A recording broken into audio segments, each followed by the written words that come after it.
শারদীয় দুর্গোৎসবের বাকি আর মাত্র কয়েকদিন। মন্দির মণ্ডপে চলছে শেষ মুহূর্তের প্রস্তুতি। নারায়ণগঞ্জের পূজা মণ্ডপ পরিদর্শন করে স্বরাষ্ট্র উপদেষ্টা বলেছেন, শারদীয় দুর্গাপূজা ঘিরে কোনো নিরাপত্তার ঝুঁকি নেই। ডেস্ক রিপোর্টে বিস্তারিত। শারদীয় দুর্গোৎসবের প্রতিমা তৈরির কাজ প্রায় শেষ পর্যায়ে। এখন চলছে প্রতিমার অলংকার পড়ানো সহ সাজসজ্জার নানা খুঁটিনাটি।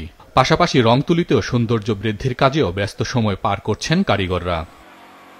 ধান দিয়ে প্রতিমা তৈরি করে মণ্ডপে ভিন্নতার ছোঁয়া দেওয়া হয়েছে শরীয়তপুরের নড়িয়ার মাসুরা গ্রামের ঘোষপাড়া পূজা মণ্ডপে।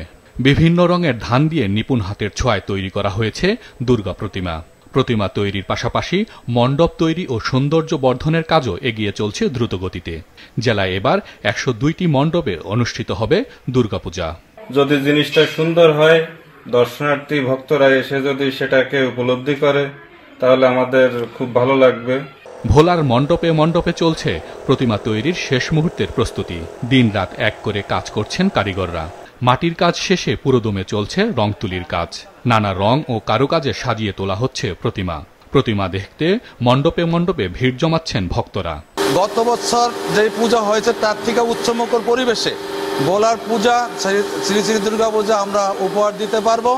পাশাপাশি প্রতিটা মন্দিরকে বলা হয়েছে ডিজে গান যাতে চালানো না হয় এবং ধর্মভিত্তিক অনুষ্ঠানে গান চালানো হয়, এবং প্রতিটা মসজিদে আজানের সময় নামাজটা তারা যেন লিস্ট দিচ্ছে মসজিদ কমিটির কাছ থেকে লিস্ট নিয়ে সেই টাইমটা অন্তত বন্ধ রাখে। লক্ষ্মীপুরের বেশিরভাগ মণ্ডপে প্রতিমা তৈরির মূল কাজ শেষ। চলছে রং তুলির প্রলেপ ও সাজসজ্জার কাজ। রং তুলির আঁচড়ে ফুটে উঠছে দুর্গতি নাশিনী দুর্গার অবয়ব। আমাদের অনুষ্ঠানে দুর্গাপূজার প্রতিমাগুলো অনেকটা কাজ শেষ হয়ে গেছে। আলপনা কাজ চলছে, ডেকোরেশনের বিভিন্ন কাজগুলো চলছে। আমাদের রঙের কাজ কিছু বাকি আছে। আমাদের লক্ষ্মীপুর জেলা ৭৭টা পূজা মণ্ডপে একযোগে কাজ চলতেছে। আমাদের মোটামুটি পূজা কাজটা সুসম্পন্ন অনেকটা হয়ে আসতেছে। উৎসবমুখর পরিবেশে নারায়ণগঞ্জে চলছে প্রতিমা ও মণ্ডপ তৈরির কাজ। আজ নারায়ণগঞ্জে পূজা মণ্ডপ পরিদর্শনে গিয়ে স্বরাষ্ট্র উপদেষ্টা বলেন, পূজা ঘিরে কোনো নিরাপত্তার ঝুঁকি নেই। এবার উৎসবমুখর পরিবেশে হবে শারদীয় দুর্গাপূজা।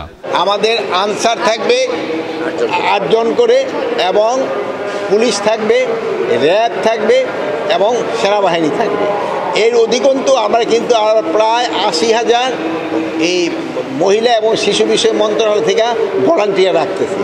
এবার এই জন্য কোনো ধরনের কোনো অসুবিধা হবে না। এবার সারা দেশে ৩৩,০০০ পূজা মণ্ডপে দুর্গাপূজা উদযাপিত হবে। হাসান মেহেদি, মাছরাঙা নিউজ ডেস্ক।